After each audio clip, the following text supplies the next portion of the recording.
Assalamualaikum warahmatullahi wabarakatuh. Perkenalkan, nama saya Renata Evania Era dari kelas 12 MIPA 3, nomor absen 24. Saya akan melakukan praktik kimia mengenai uji larutan asam basa menggunakan indikator alami. Sebelumnya saya akan menyiapkan alat dan bahan yang digunakan untuk praktikum. Pertama adalah indikator alami. Di sini saya menggunakan blender untuk memblender kunyit. Kunyit dipotong kecil-kecil lalu diblender. Setelah itu disaring menggunakan kain bekas sehingga menghasilkan filtrat. Indikator alami yang kedua adalah kembang sepatu. Saya menggunakan blender untuk menghaluskan kembang sepatu. Lalu disaring hingga menghasilkan filtrat menggunakan kain bekas. Adapun alat dan bahan untuk uji larutan asam. Pertama ada gelas bekas kurang lebih 4 buah. Yang kedua ada asam cuka. Yang ketiga ada larutan vitamin C, dan tentunya ada indikator alami yang sudah dibuat sebelumnya. Adapun alat dan bahan untuk uji larutan basa antara lain gelas bekas, obat mah digerus dan dilarutkan dengan air.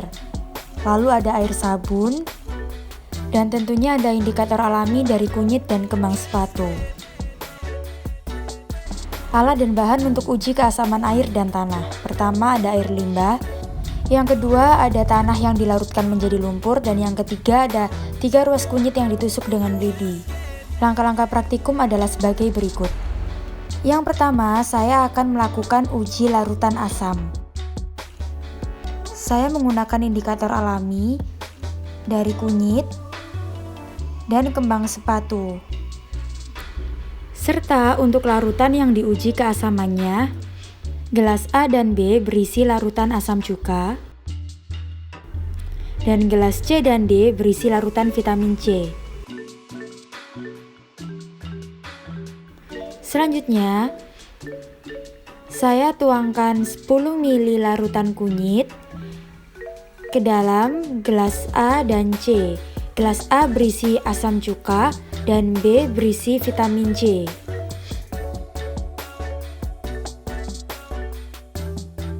Seperti inilah hasil uji keasaman dari gelas C dan A menggunakan indikator kunyit. Selanjutnya, saya akan menguji larutan yang ada di gelas B dan D. Gelas B berisi asam cuka dan D berisi dengan vitamin C dengan indikator alami dari kembang sepatu. Seperti inilah hasil uji dari gelas B dan D dengan indikator kembang sepatu. Yang kedua adalah uji larutan basa. Di sini gelas E, F, G, H telah saya isi dengan larutan yang akan diuji kebasaannya. Untuk gelas E dan F diisi air sabun, G dan H diisi oleh obat mah. Menggunakan indikator alami, kunyit, serta kembang sepatu. Selanjutnya, di sini saya akan memasukkan indikator alami kunyit ke dalam gelas E yang berisi air sabun dan gelas G yang berisi obat mah. Seperti inilah hasil uji kebasaan dari air sabun dan obat mah menggunakan kunyit. Selanjutnya, di sini saya akan melakukan uji terhadap gelas F dan H.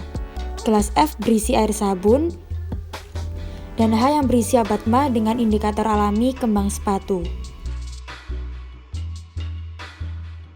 Seperti inilah hasil uji dari gelas F dan H menggunakan kembang sepatu. Yang ketiga, saya akan melakukan uji keasaman terhadap air dan tanah. Di sini saya sudah mempunyai 50 ml air limbah, dan saya juga sudah mempunyai segenggam tanah yang dilarutkan menjadi lumpur, serta 3 ruas kunyit yang ditusuk dengan lidi. Nah, 1 kunyit akan saya masukkan ke dalam air limbah. 1 kunyit lagi dimasukkan ke dalam lumpur. Satunya lagi saya biarkan normal sebagai pembanding. Lalu saya diamkan 10 menit. Ya, setelah 10 menit didiamkan, saya sudah mengangkat kunyit yang saya masukkan ke air limbah serta kunyit yang saya celupkan ke dalam tanah. Di sini ada pembanding kunyit yang tidak saya masukkan ke air limbah maupun ke tanah. Seperti inilah perbedaan warna dari ketiga kunyit.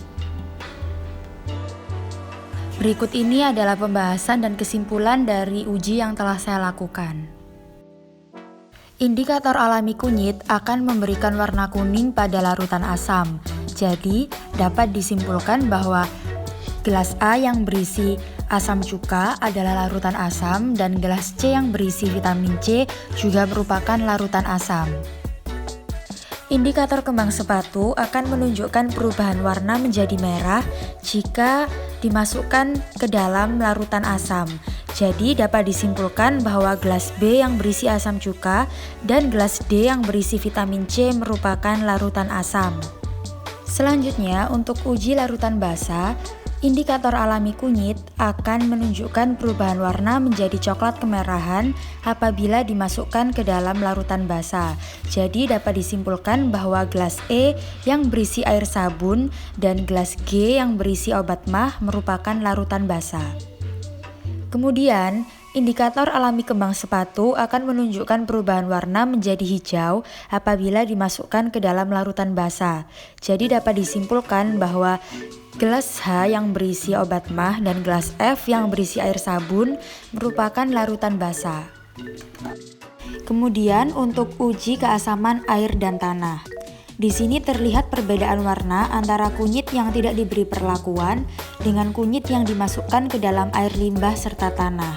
Kunyit yang dimasukkan ke dalam air limbah menunjukkan perubahan warna dari kuning menjadi coklat kemerahan. Itu artinya air limbah tersebut bersuasana basah. Sedangkan kunyit yang dimasukkan ke dalam tanah juga menunjukkan perubahan warna dari kuning menjadi coklat kemerahan. Itu artinya tanah tersebut bersuasana basah. Sekian praktikum yang saya lakukan, semoga dapat memenuhi kriteria penilaian oleh para penguji. Terima kasih. Wassalamualaikum warahmatullahi wabarakatuh.